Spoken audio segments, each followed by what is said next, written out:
હાલમાં અમેરિકામાં ઇન્ડિયન ઇમિગ્રન્ટ્સને લઈને ભારે ચર્ચા ચાલી રહી છે. તેમાં પણ ખાસ કરીને ટેક ફિલ્ડમાં કામ કરનારા ઇન્ડિયન પ્રોફેશનલ્સને લઈને આ ચર્ચા ચાલી રહી છે. હમણાં જ એક અમેરિકન એક્ઝિક્યુટિવે જણાવ્યું હતું કે તેમને ઇન્ડિયન ઇમિગ્રન્ટના કારણે જોબ મળી છે, જ્યારે હવે એક યુએસ એટર્નીએ ઇન્ડિયન સીઈઓ પર એક કંપનીને બરબાદ કરવાનો આરોપ લગાવ્યો છે અને તેના કારણે ઇન્ટરનેટ બે ભાગમાં ડિવાઈડ થઈ ગયું હતું. યુએસ એટર્નીએ દાવો કર્યો છે કે જ્યારથી ઇન્ડિયન સીઈઓએ કંપનીની જવાબદારી સંભાળી છે ત્યારથી તેમણે ફાઉન્ડર્સને બહાર ધકેલી દીધા છે અને તેમના સ્થાને ટોપ મેનેજમેન્ટમાં અન્ય ઇન્ડિયન્સને સામેલ કર્યા છે. જોકે પ્રેસિડેન્ટ તરીકે ચૂંટાયેલા ડોનાલ્ડ ટ્રમ્પે આર્ટિફિશિયલ ઇન્ટેલિજન્સ માટે સિનિયર એડવાઇઝર તરીકે ઇન્ડિયન અમેરિકન શ્રી રામકૃષ્ણનની નિમણૂક કરી છે, ત્યારથી વ્હાઇટ સુપ્રમસીના કટ્ટર સમર્થકો અને ઇમિગ્રન્ટ વિરોધી લોકોના પેટમાં તેલ રેડાયું હોય તેવી સ્થિતિ ઊભી થઈ છે. તેમણે સોશિયલ મીડિયા પર ઇન્ડિયન અમેરિકન્સ માટે ગમે તેવા શબ્દોનો પણ ઉપયોગ કર્યો છે, જેમાં એક જાણીતું નામ લૌરા લુમરનું પણ છે, જેમણે શ્રીરામકૃષ્ણન અને ઇન્ડિયન ઇમિગ્રન્ટ્સ પર અમેરિકનોની નોકરીઓ છીનવી લેવાનો આરોપ મૂક્યો છે. ઇન્ડિયન સીઈઓની ટીકા કરનારા યુએસ એટર્નીની પોસ્ટ વિશે વાત કરીએ તો તેમણે પોતાની સોશિયલ મીડિયા પોસ્ટમાં લખ્યું હતું કે તેમની પત્ની કંપનીમાં કામ કરતી હતી અને તેને એક પ્રાઇવેટ ઇક્વિટી ફર્મ દ્વારા ખરીદી લેવામાં આવી હતી. ત્યારબાદ કંપનીએ એક ઇન્ડિયન સીઈઓને જવાબદારી સોંપી હતી. તેમણે તમામ ફાઉન્ડર્સને હાંકી કાઢ્યા હતા અને તેમના સ્થાને અન્ય ઇન્ડિયન્સને સામેલ કર્યા હતા. તેમને કોવિડ પેન્ડેમિકનું બહાનું બનાવ્યું હતું અને પ્રત્યેક કર્મચારીને ટેમ્પરરી 10% સેલરી કટ માટે દબાણ કર્યું હતું. આ ઉપરાંત તેમણે પ્રમોશન પણ રોકી દીધા હતા. તેમણે દાવો કર્યો હતો કે નવા સીઈઓએ 15% વર્કફોર્સ ઘટાડી દીધો હતો, જેમાંથી મોટાભાગના લોકો અનુભવી કર્મચારીઓ હતા. એટર્નીએ એવો પણ આરોપ મૂક્યો હતો કે તેમણે પોતાની એક ઓફિસ બંધ કરી દીધી હતી અને તેમનું કામ ઇન્ડિયામાં આઉટસોર્સ કર્યું હતું. પોતાની લાંબી પોસ્ટમાં એટર્નીએ ઇન્ડિયન સીઈઓ પર કંપની કલ્ચરને બરબાદ કરી દેવાનો અને કર્મચારીઓ પર વર્કલોડ વધારવાનો આરોપ લગાવ્યો હતો. જોકે યુએસ એટર્નીની પોસ્ટને લઈને ઇન્ટરનેટ પર કેટલાક લોકોએ તેમનું સમર્થન કર્યું છે, જ્યારે કેટલાક લોકોએ તેમના પર વંશીય ભેદભાવ ફેલાવવાનો આરોપ મૂક્યો છે. એક સોશિયલ મીડિયા યુઝરે લખ્યું હતું કે તે હંમેશા માને છે કે ઇન્ડિયન્સ પાસે હાઈ સ્ટાન્ડર્ડ એજ્યુકેશન હોય છે, જે અમેરિકામાં ખૂટે છે. જો અમેરિકન સ્કૂલો પણ ટેક કંપનીઓની જેમ ટેલેન્ટને આકર્ષે તો બધી જ બાબતો બદલાઈ શકે છે. જ્યારે એક યુઝરે યુએસ એટર્નીનું સમર્થન કરતા લખ્યું હતું કે તેમણે જે વર્ણવ્યું છે તે ઘણી કંપનીઓની વાસ્તવિકતા છે.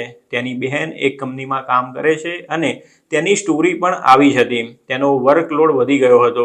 એક સમયે તેમની પાસે 5 ટીમો હતી, પરંતુ ધીમે ધીમે વર્કફોર્સમાં ઘટાડો કરવામાં આવ્યો હતો અને હાલમાં તેની પાસે ફક્ત એક જ ટીમ છે. તે ટૂંક સમયમાં જ નવી જોબ શોધી લેશે. ઇન્ડિયન ઇમિગ્રન્ટ્સ અંગેની ચર્ચામાં એક અમેરિકન એક્ઝિક્યુટિવે કહ્યું હતું કે તેમને ઇન્ડિયન ઇમિગ્રન્ટના કારણે જોબ મળી છે અને આ માટે તેમણે પરપ્લેક્સિટી એઆઈના સીઈઓ અરવિંદ શ્રીનિવાસનો આભાર માન્યો હતો, જેઓ કંપનીના કો-ફાઉન્ડર છે. સ્કિલ્ડ ઇમિગ્રેશનને સપોર્ટ કરનારાઓમાં પરપ્લેક્સિટીના એઆઈના chief business officer Dmitry Shevelenko પણ સામેલ છે.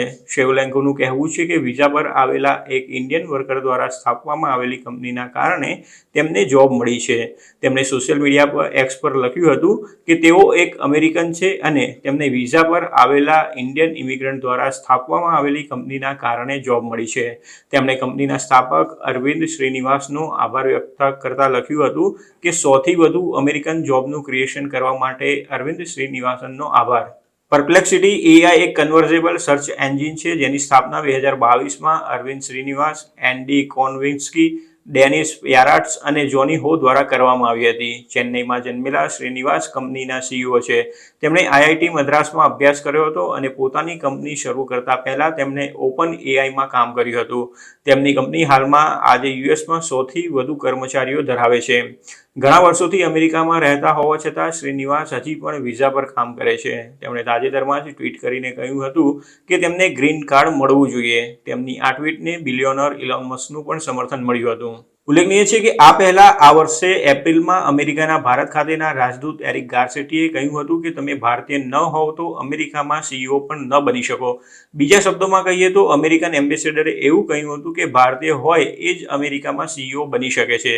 ઉલ્લેખનીય છે કે દુનિયાની ટોચની કંપનીઓમાં ભારતીયો સૌથી મહત્વની પોઝિશન સંભાળી રહ્યા છે અને ફોર્ચ્યુન 500 કંપનીઓમાં તો 10% જેટલા સીઈઓ ભારતીય મૂળના જ છે, જેમણે અમેરિકામાં એજ્યુકેશન લીધું છે. ગારસેટ્ટીએ જણાવ્યું હતું કે અમેરિકામાં દરેક ક્ષેત્રમાં ભારતીયો મોટા પરિવર્તન લાવી રહ્યા છે.